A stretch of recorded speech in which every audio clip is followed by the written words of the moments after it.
السلام علیکم ورحمۃ اللہ وبرکاتہ۔ الفاتحہ الی حضرت النبی صلی اللہ علیہ وسلم۔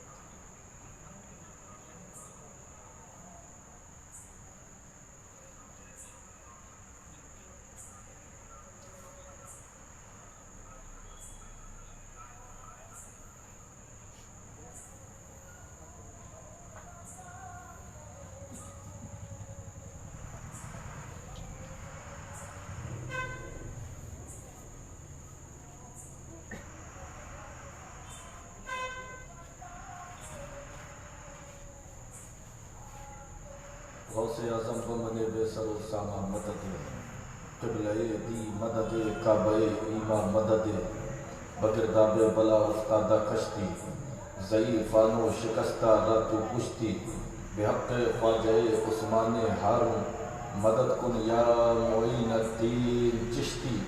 وصلی اللہ تعالی علی خیر خلقہ و نور عرشہ سیدنا و مولانا محمد وعلى آلہ واصحابہ اجمعین برحمتک یا ارحم الراحمین بحق لا الہ الا اللہ محمد رسول اللہ صلی اللہ تعالی علیہ وسلم۔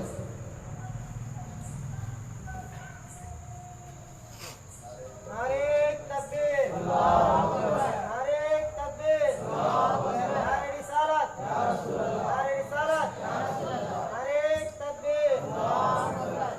الحمدللہ الحمدللہ نحمده ونستعینه ونستغفره ونؤمن به ونتوکل علیہ ونعوذ باللہ من شرور انفسنا ومن سیئات اعمالنا من یهده اللہ فلا مضل له ومن یضلله فلا هادی له ونشهد ان لا الہ الا اللہ وحدہ لا شریک له ونشهد أن سيدنا ومولانا محمدا عبده ورسوله أما بعد فأعوذ بالله من الشيطان الرجيم بسم الله الرحمن الرحيم كل نفس ذائقة الموت۔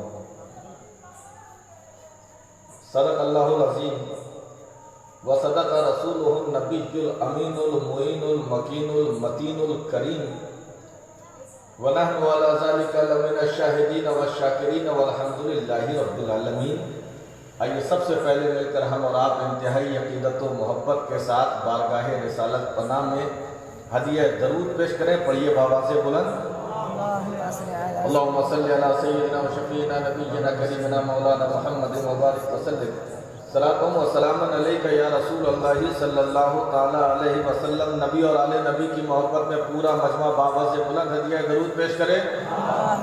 اللہ رب محمد صلی اللہ علیہ وسلم، نحن عباد محمد صلی اللہ علیہ وسلم۔ جھوم جھوم کر ایک مرتبہ اور درود پاک کا نذرانہ پیش کریں۔ اللہم صلی علی سیدنا و شفیعنا نبینا کریمنا مولانا محمد مبارک وسلم۔ صلاۃ و سلام علیکہ یا رسول اللہ صلی اللہ تعالی علیہ وسلم۔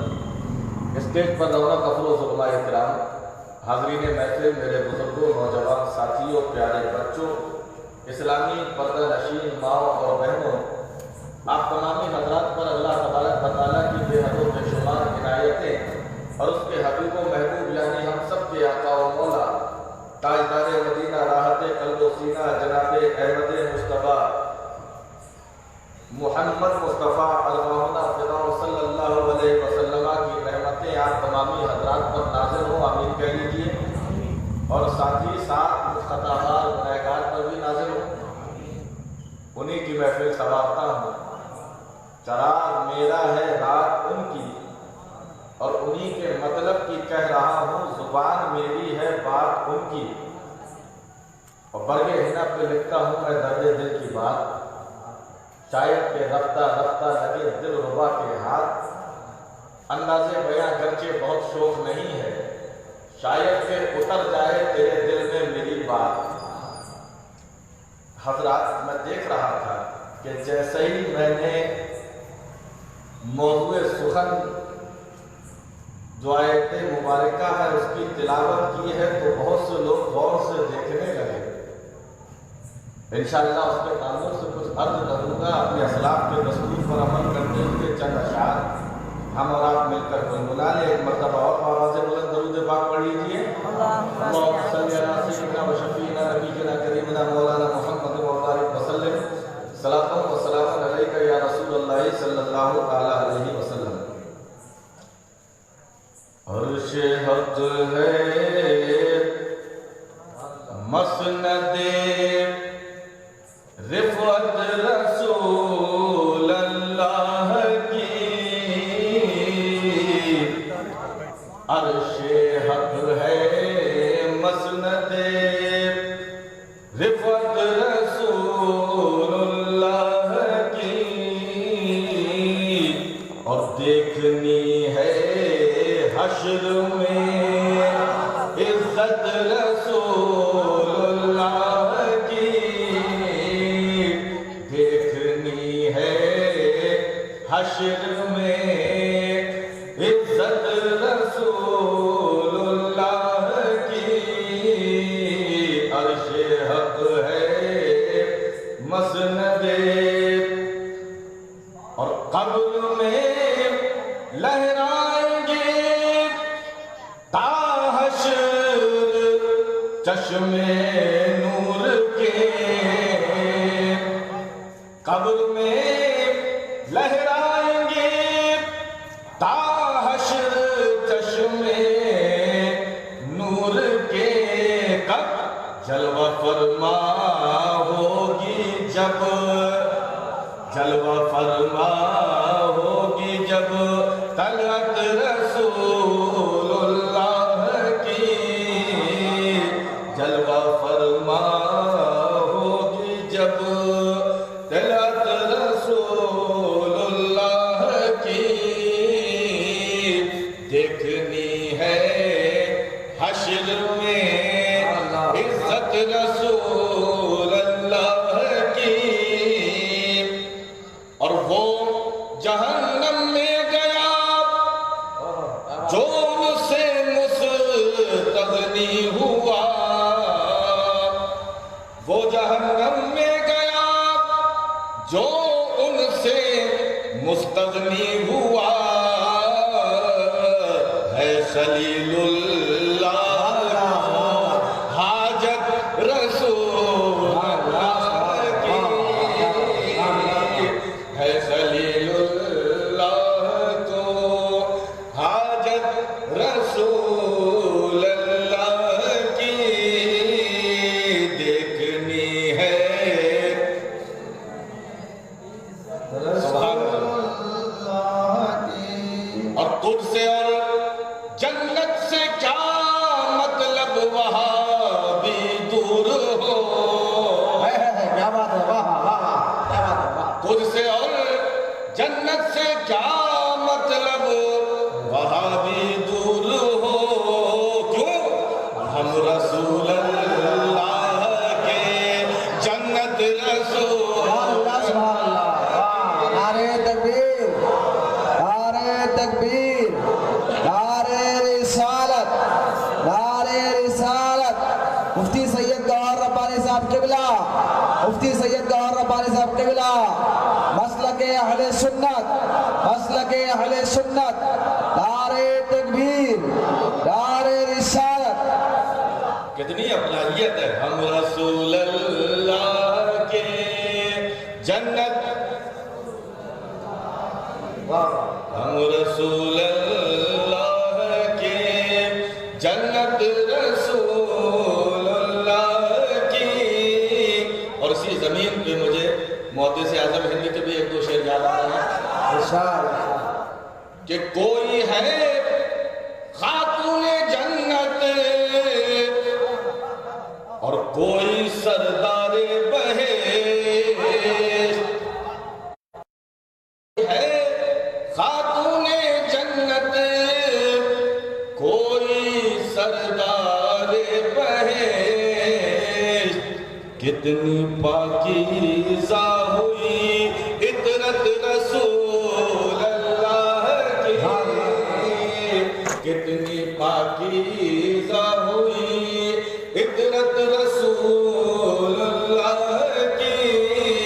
اور سید بے چین نامے نار سے ڈرتا ہے کیوں؟ عاشقوں جہنم سے ڈرنے کی کیا ضرورت؟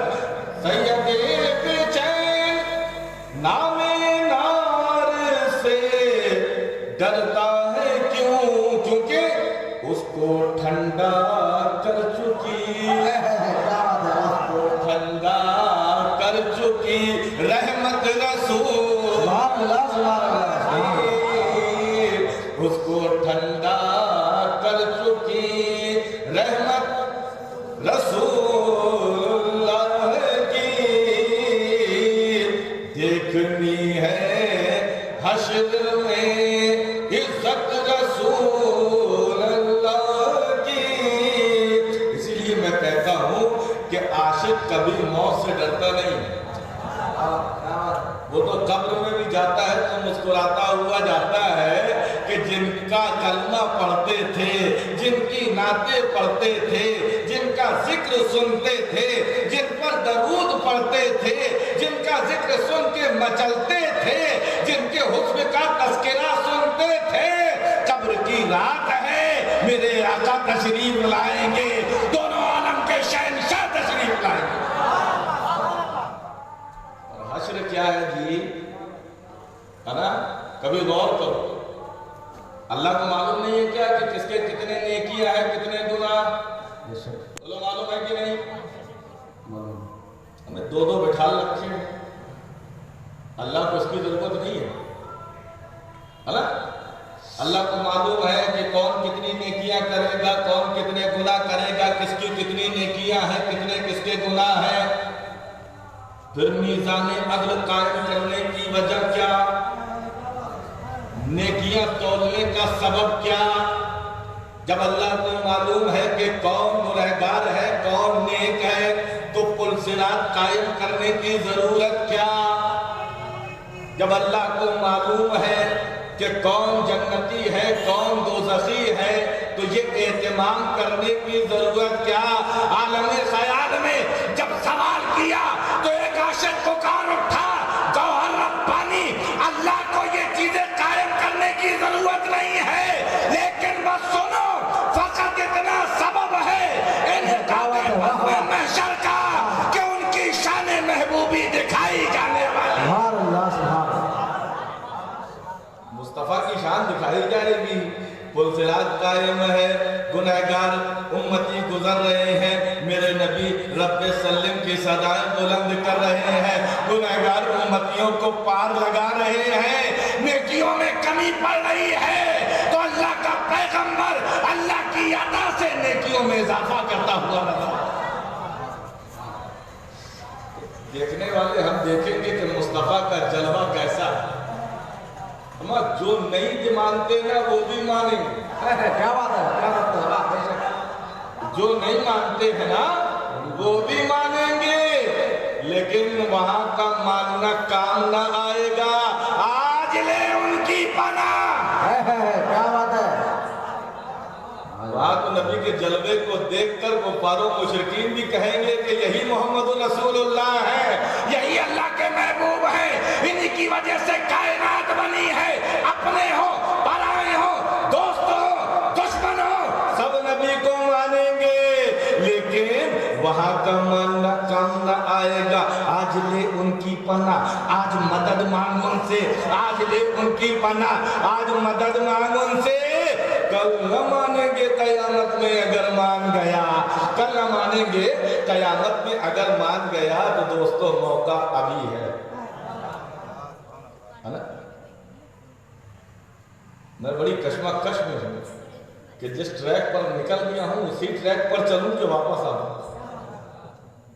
آج آپ کے کھلتے ہوئے چہرے دیکھ کر بڑی مسرت ہو رہی ہے، اور حقیقت یہی ہے کہ عاشقوں کا مزاج یہ ہوتا ہے، جہاں عشق رسول ملتا ہے اور عشق رسول کی جہاں محفلیں سجتی ہیں، عاشقوں کے پروانے کی شکل میں عاشق نظر آنے لگتے ہیں۔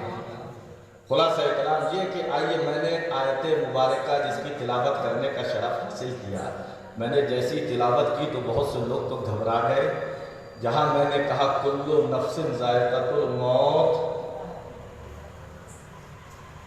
ہر نفس کو، معلوم ہوگا ترجمہ آپ کو نا، موت کا مزہ چکھنا ہے، ہر نفس کو موت کا مزہ چکھنا ہے۔ نہ ڈرتے کیوں ہو؟ جو پیدا ہوا ہے اس کو مرنا ہے۔ یہی تو ایک واحد ایسا ٹاپک ہے جس پہ کسی کا اختلاف نہیں۔ موت کا مزہ چکھنا ہے۔ کمال کی بات تو یہ ہے کہ اللہ کہے، میں جھوم کے بولو، اللہ کہے موت کا مزہ چکھنا ہے اور ملا اپنی طرف سے بڑھا دے کہ ہمیشہ مرا رہنا ہے۔ اللہ نے یہی تو فرمایا ہے نا، موت کا مزہ چکھنا ہے۔ یہ کون ہے کہ ہمیشہ مرا ہی رہنا ہے؟ یہ قرآن پہ اضافہ کر رہے ہو؟ پروردگار نے فرمایا کل نفس ذائقۃ الموت، ہر نفس کو موت کا مزہ چکھنا ہے، چاہے کوئی ہو، موت اس کو آنی ہے۔ لیکن فرق اتنا ہے کہ انبیاء کو بھی اجل آنی ہے، مگر اتنی کہ فقط آنی ہے۔ مرنا سب کو، چاہے بادشاہ ہو وہ بھی مرے گا، فقیر ہو وہ بھی مرے گا، امیر ہو وہ بھی مرے گا، غریب ہو وہ بھی مرے گا، دوست ہو وہ بھی مرے گا، دشمن ہے وہ بھی مرے گا، ہر ایک کو مرنا ہے، ہر ایک کو مرنا ہے۔ اچھا یہ بتاؤ ذرا سا، تھوڑا سا آئیے ہمارے قریب، یہ موت طاری کس پہ ہوتی ہے؟ انسان کا بدن، جاندار انسان دو جزوں سے مرکب ہے، ایک کو کہتے ہیں روح اور ایک کو کہتے ہیں جسم۔ یہ موت کس پر طاری ہوتی ہے؟ کیا روح پر موت طاری ہوتی ہے؟ موت طاری کس پر ہوتی ہے؟ جسم پر۔ اس کو اور آسانی سے سمجھ لو، انسان مرا، آپ غسل روح کو دیتے ہیں کہ جسم کو غسل دیتے ہیں کہ روح کو؟ جسم کو۔ کفن کس کو پہناتے ہیں؟ جسم کو کہ روح کو؟ کاندھے پر اٹھا کر قبرستان کس کو لے جاتے ہیں؟ جسم کو کہ روح کو؟ مٹی کے نیچے کس کو دفن کرتے ہیں؟ جسم کو کہ روح کو؟ جسم کو۔ پتہ چلا موت کا تریان، موت جاری ہوتی ہے جسم پر، روح نہیں مرتی۔ موت طاری ہوتی ہے جسم پر، روح نہیں مرتی ہے۔ وہ بات الگ ہے کہ جب تک روح کا تعلق جسم سے تھا، جب تک روح کا تعلق جسم سے تھا، روح دیکھتی تھی آنکھ کے ذریعے، سنتی تھی کان کے ذریعے، بولتی تھی زبان کے ذریعے، چلتی تھی پیروں کے ذریعے، پکڑتی تھی ہاتھوں کے ذریعے۔ اس کے یہ آلے تھے، ہتھیار تھے، قید تھی روح جسم میں۔ بس توجہ کرتے چلیے، قید تھی روح جسم کے اندر، دیکھنا آنکھ ہی سے تھا، اور جیسے ہی روح آزاد ہو گئی، اب اس کو دیکھنے کے لیے آنکھ کی ضرورت نہیں ہے، سننے کے لیے کان کی ضرورت نہیں ہے۔ ہمیں جہاں سے پکارو گے روح وہیں سے سن لیا کرے گا۔ اچھا یہ روح جاتی کہاں ہے؟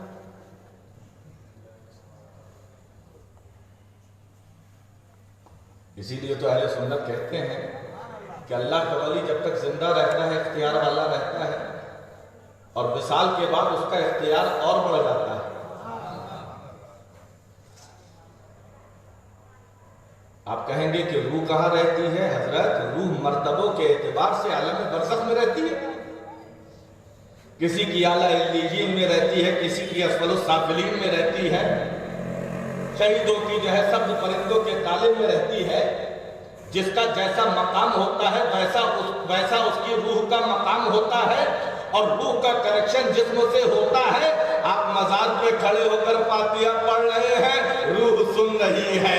آپ اس کے لیے محفلیں سجا رہے ہیں، روح سن رہی ہے. اور جانتے ہو یہ عالم برزخ کتنا بڑا ہوتا ہے؟ عالم برزخ کی مثال علماء فرماتے ہیں کہ جیسے دنیا کی مثال، جیسے دنیا کے سامنے ماں کا پیٹ، اتنا بڑا عالم برزخ ہے اور دنیا کی مثال ماں کے پیٹ کی طرح. عالم برزخ اتنا بڑا. روحیں کہاں رہتی ہیں؟ اپنے مقام کے اعتبار سے، ہے نا، اپنے مقام کے اعتبار سے. اچھا اور کمال کی بات سنیے، موت کس پر طاری ہوتی ہے؟ بولتے جاؤ یار، اچھا سمجھ میں آ گیا کہ آپ کے سمجھ میں آ رہا ہے؟ آج کچھ دقیق بات کرنا چاہ رہا ہوں، سمجھانے کی کوشش کرتا ہوں. موت کس پر طاری ہوتی ہے؟ جسم پر طاری ہوتی ہے. جسم کی خواہشات مرتی ہیں. آنکھوں سے وہ دیکھ نہیں سکتا، ہاتھوں سے وہ پکڑ نہیں سکتا، کانوں سے وہ سن نہیں سکتا، زبان سے وہ چکھ نہیں سکتا. تکلیفیں اس سے دور ہو جاتی ہیں، تکلیف کا احساس ختم ہو جاتا ہے، خواہشات ختم ہو جاتی ہے. موت طاری ہو رہی ہے روح پر اور میرے جسم پر. اور میرے آقا فرماتے ہیں موتو قبل ان تموتو، مر جاؤ مرنے سے پہلے. مر جاؤ مرنے سے پہلے. یہ کیسے ہو سکتا ہے؟ کیسے پاسبل ہے کہ مرنے سے پہلے ہم مر جائیں؟ تو حقیقت اس کا معاملہ یہی ہے کہ اپنے جسم کی خواہشات کو مار دو، نفس کی خواہشات کو مار دو، تو پھر موت تمہارے اوپر طاری نہیں ہو سکتی. مرنے سے پہلے مر جاؤ. یہ اللہ والے یہی تو کرتے ہیں، اپنے نفس کو مار لیتے ہیں، پھر موت بھی ان کو مردہ نہیں بناتی. یہ کل بھی زندہ تھے، آج بھی زندہ نظر آئے. کیونکہ موت طاری ہوتی ہے جسم پر، اور اگر مرنے سے پہلے مر جاؤ، نفس کو مار لو. ہمارا نفس کو مارنا آسان بات نہیں ہے. ایک دیوانہ چلا جا رہا ہے، کہتا ہوا چلا جا رہا ہے، نہ تو میرا خدا نہ میں تیرا بندہ، میں تیری کیوں مانوں. مفتیوں نے فتوے لگانا چالو کر دیے، یہ کفر بک رہا ہے، یہ غلط کہہ رہا ہے. اب وہ دیوانہ ہے، دیوانہ بنا ہوا ہے اور کہہ رہا ہے نہ تو میرا خدا نہ میں تیرا بندہ، میں تیری کیوں مانوں. مسجد کے دہلیز پر بیٹھا ہے اور کہہ رہا ہے نہ تو میرا خدا نہ میں تیرا بندہ، میں تیری کیوں مانوں. سڑکوں پہ ٹہل رہا ہے، کہہ رہا ہے نہ تو میرا خدا نہ میں تیرا بندہ، میں تیری کیوں مانوں. ایک متقی عالم مفتی ان کی بارگاہ میں ایک شخص پہنچا اور کہنے لگا حضرت فلاں فلاں شخص یہ کہہ رہا ہے کہ نہ تو میرا خدا نہ میں تیرا بندہ، میں تیری کیوں مانوں. وہ واقعی مفتی صاحب تھے. انہوں نے کہا میں ایسے فتویٰ نہیں دوں گا، اگر وہ یہاں سے گزرے تو اس کو میرے پاس لانا، میں سمجھوں تو وہ کہنا کیا چاہ رہا ہے. وہ شخص آیا اور ایک عالم کو دیکھا، عالم باعمل کو دیکھا، ادب سے سلام کیا، مصافحہ کیا، بیٹھ گیا. اچھی اچھی باتیں ہو رہی ہیں. سمجھ میں آ گیا کہ یہ دیوانہ پاگل نہیں ہے. کہا بھائی تم آخر کیوں چلا رہے ہو، گلی کوچے میں کیوں چلاتے پھر رہے ہو کہ نہ تو میرا خدا نہ میں تیرا بندہ، میں تیری کیوں مانوں. کہنے لگا حضرت معاملہ یہ ہے کہ میرے نفس سے ایک گناہ سرزد ہوا ہے. کیا بات ہے؟ اب وہ یہ مت پوچھئے کہ کیا گناہ سرزد ہوا، لیکن جب گناہ سرزد ہو گیا تو میں نے بھی ٹھان لیا. کیا بات ہے؟ واہ واہ واہ واہ، کیا بات ہے. میں نے بھی ٹھان لیا کہ اب نفس کو میں بتاؤں گا. میرے 3 دن سے میں نے کچھ کھایا پیا نہیں ہے. نفس کہہ رہا ہے کھا لے، نفس کہہ رہا ہے پی لے، نفس کہہ رہا ہے آرام کر لے، نفس کہہ رہا ہے یہ عیش و عشرت کے سامان ہیں، ان کو برت لے. اور میں اپنے نفس سے 3 دن سے کہہ رہا ہوں نہ تو میرا خدا نہ میں تیرا بندہ، میں تیری کیوں مانوں.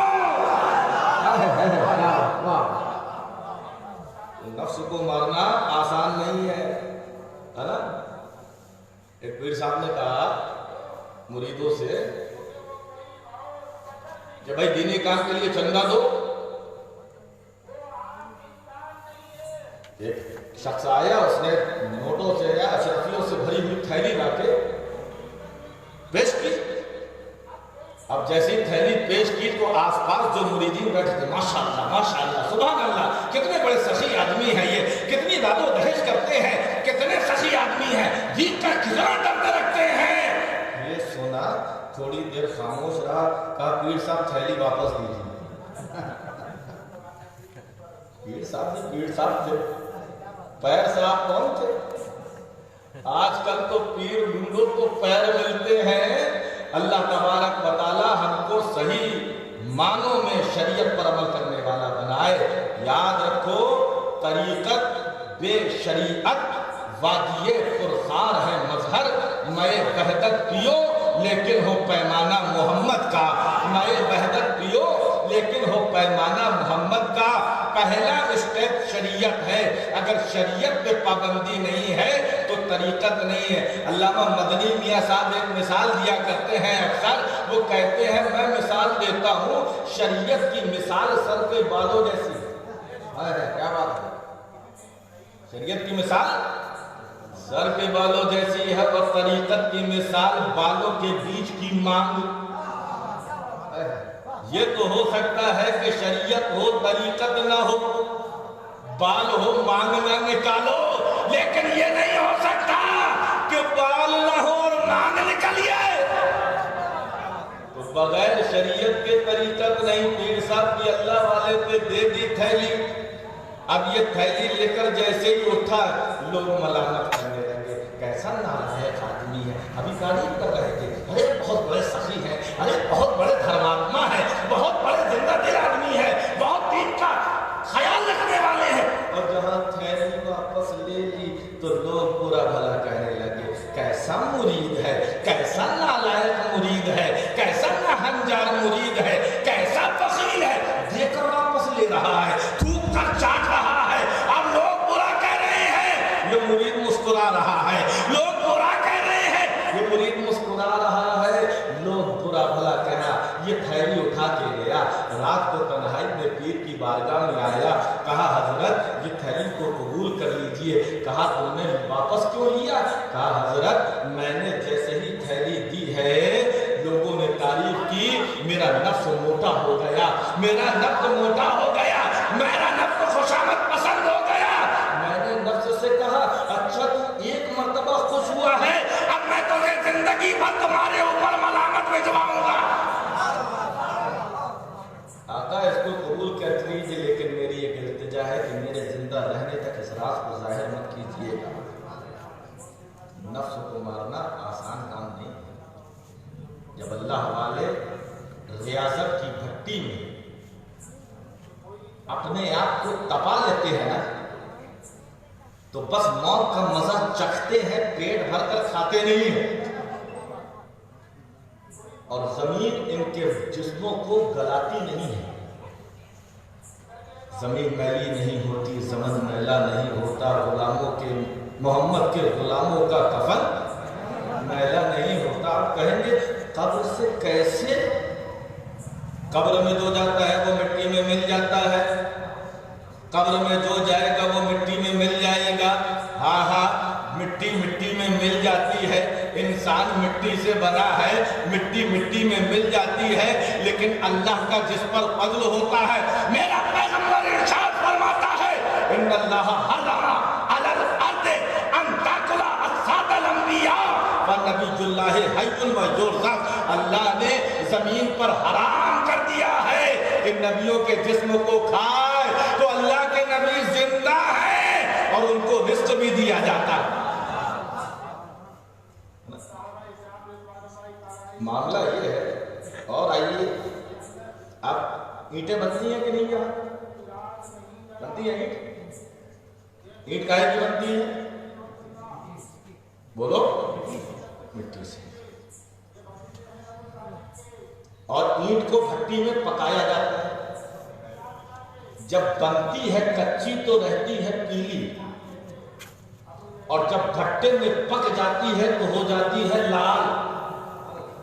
کچی اینٹ لو، پکی اینٹ لو، دو گڑھے کھودو، ایک گڈھے میں کچی اینٹ کو دفن کر دو، دوسرے گڈھے میں بھٹی کی تپی ہوئی لال اینٹ کو دفن کر دو، مہینے بھر کے بعد، سال بھر کے بعد کھولو،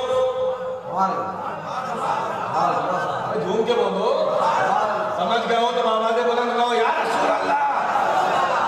دونوں مٹی ہیں، دونوں مٹی، لیکن جو کچی اینٹ کی جب گڈھا کھودو گے تو وہ اینٹ دکھائی نہیں دے گی، مٹی مٹی میں مل گئی، لیکن 1 سال کے بعد نہیں، 2 سال کے بعد جس گڈھے کو کھودو گے اینٹ ویسے ہی نظر آئے گی، مٹی میں نہیں ملے گی، کیونکہ یہ بھٹی میں تپ چکی ہے، یہ اپنے آپ کو مٹا چکی ہے۔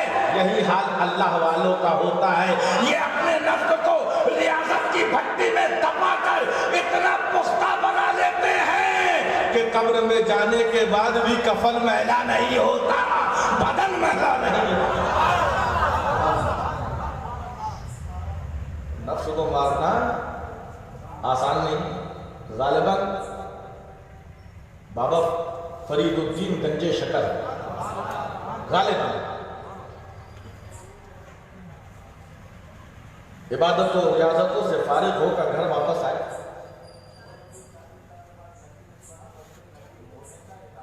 ماں نے استقبال کیا، غالباً صابر کلگری تھے یا بابا فرید الدین گنجے شکر۔ ماں نے استقبال کیا، بیٹے کو دیکھا تو چہرے پر نورانیت ظاہر ہے۔ جب ماں عابدہ زاہدہ ہوتی ہے نا تب بچے ایسے متقی اور پرہیزگار ہوتے ہیں۔ عرض کیا اماں جان اللہ نے مجھے بہت بلند مقام عطا کیا ہے۔ کہا بیٹا اس میں تیرا کمال نہیں ہے، اس میں میرا کمال ہے۔ اماں جان کیسے؟ کہا بیٹا میں نے کبھی تجھے بے وضو اپنا دودھ نہیں پلایا ہے، جب بھی تجھے دودھ پلایا ہے تو وضو کر کے دودھ پلایا ہے۔ جب ماں ایسی ہوتی ہے نا، کھانے کے لیے دسترخوان بچھایا گیا، اب ماں بھی اپنے بچے کو چیک کر رہی ہے، دہی کی جگہ چونا رکھا۔ چونا جانتے ہیں؟ کبھی پتائی بھی کی جاتی ہے، پان میں بھی کھایا جاتا ہے، سفید وہ بھی ہوتا ہے۔ کٹورے میں دہی کی جگہ چونا بھر کے رکھا، اور یہاں یہ اللہ کا ولی کھانا کھا رہا ہے، پورا چونا کھا گئے، ذرا سی پیشانی پر شکن نہ آئی۔ ماں مسکرانے لگی، کہا بیٹا اب تو ریاضت میں پکا ہوا ہے، تو نے اپنے نفس کو مار لیا ہے، اور جو نفس کو مار لیتا ہے وہ اللہ کا ولی ہو جایا کرتا ہے۔ قبلہ مرنے سے پہلے مر جائے، کیا مطلب؟ اپنے نفس کو مار لو، نفسانی خواہشات کو مار لو تو جاؤ، کیونکہ موت جسم پر طاری ہوتی ہے، روح پر طاری نہیں ہوتی ہے۔ تو جسم سے جب نفسانی خواہشات مر جاتی ہیں تو پھر موت بھی اس کا کچھ بگاڑ نہیں پاتی ہے۔ اللہ تعالیٰ ہم کو اور آپ کو سمجھنے کی توفیق عطا فرمائے۔ تو روحیں کہاں رہتی ہیں؟ جی عالم برزخ میں۔ اب ہر ایک کی کیٹیگری ہوتی ہے، کوئی اعلیٰ علیین میں مرتبے کے اعتبار سے روحوں کو مقام عطا ہوتے ہیں۔ اللہ کا وعدہ پورا کرنے کے لیے میرے آقا نے بھی موت کا مزہ چکھا، موت کا مزہ چکھا۔ چکھنے کے بعد اب فرشتے روح رسول کو لے کر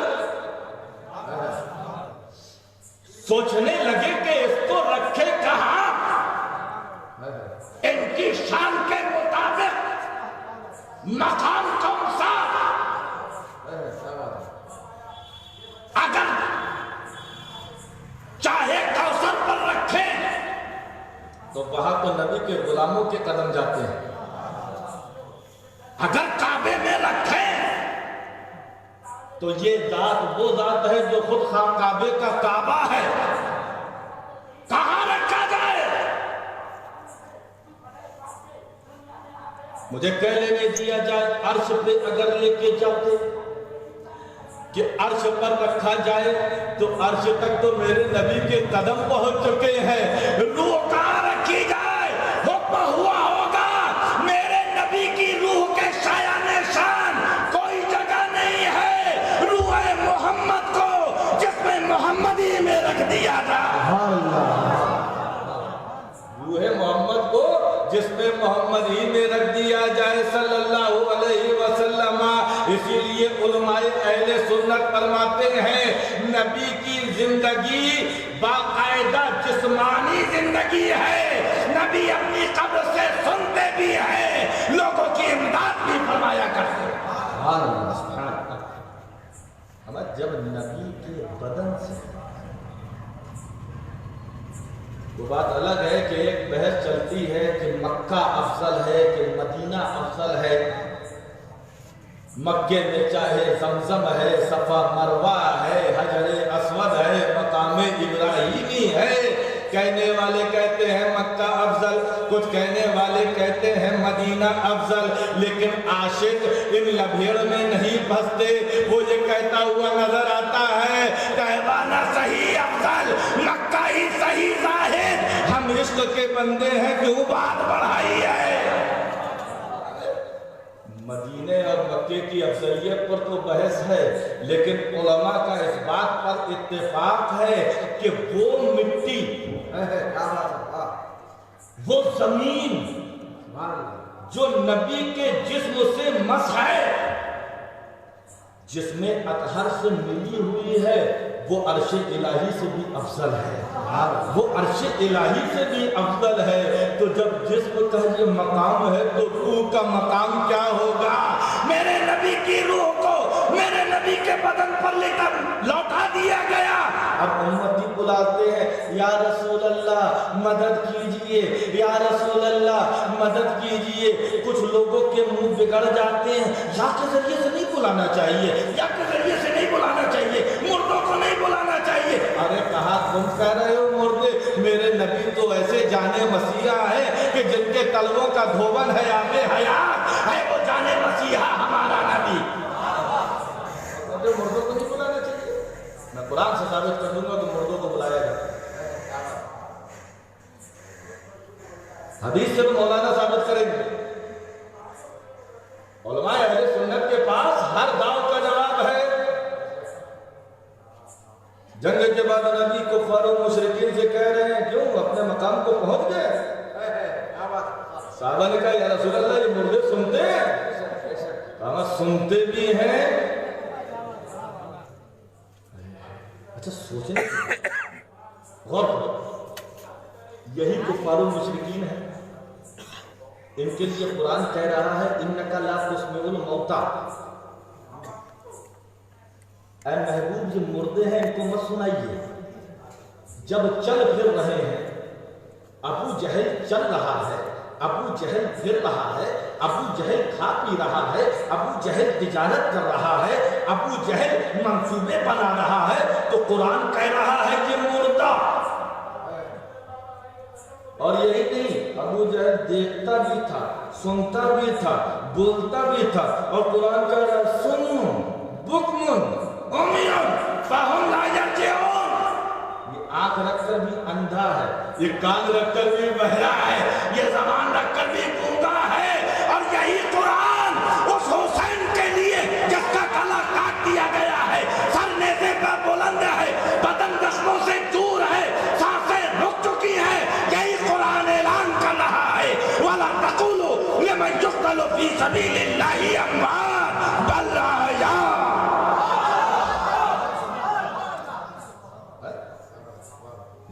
کیا بات ہے بھائی, زندگی کسے کہتے ہیں, موت کسے کہتے ہیں؟ اب ابو جہل چل پھر رہا ہے لیکن قرآن کہہ رہا ہے مردہ. اور شہید کی بوٹی بوٹی الگ ہو گئی ہے, جسم ریزہ ریزہ ہو گیا ہے.